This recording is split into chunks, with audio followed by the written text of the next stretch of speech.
Love with God channel daily குஸ்பல்.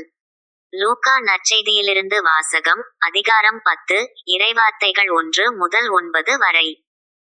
இதற்கு பின்பு ஆண்டவர் வேறு 72 பேரை நியமித்து, அவர்களை தாம் போகவிருந்த எல்லா ஊர்களுக்கும் இடங்களுக்கும் தமக்கு முன்னே இருவர் இருவராக அனுப்பினார். அப்போது அவர் அவர்களை நோக்கி கூறியது, அறுவடை மிகுதி, வேலையாள்களோ குறைவு. ஆகையால் தமது அறுவடைக்கு தேவையான வேலையாள்களை அனுப்பும்படி அறுவடையின் உரிமையாளரிடம் மன்றாடுங்கள். புறப்பட்டு போங்கள், ஓநாய்களிடையே ஆட்டுக்குட்டிகளை அனுப்புவது போல் உங்களை நான் அனுப்புகிறேன். பணப்பையோ வேறு பையோ மிதியடிகளோ எதுவும் நீங்கள் எடுத்துச் செல்ல வேண்டாம். வழியில் எவருக்கும் வணக்கம் செலுத்த வேண்டாம். நீங்கள் எந்த வீட்டுக்குள் சென்றாலும், இந்த வீட்டுக்கு அமைதி உண்டாகுக என முதலில் கூறுங்கள். அமைதியை விரும்புபவர் அங்கு இருந்தால், நீங்கள் வாழ்த்தி கூறிய அமைதி அவரிடம் தங்கும். இல்லாவிட்டால் அது உங்களிடமே திரும்பிவிடும். அவர்களிடம் உள்ளதை நீங்கள் உண்டு குடித்து அந்த வீட்டிலேயே தங்கியிருங்கள்.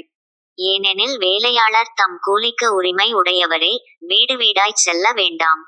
நீங்கள் செல்லும் ஊரில் உங்களை ஏற்றுக்கொண்டால் உங்களுக்கு பரிமாறுவதை உண்ணுங்கள்.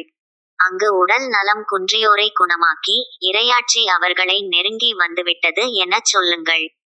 இது ஆண்டவர் வழங்கும் அருள்வாக்கு. இறைவா, உமக்கு நன்றி.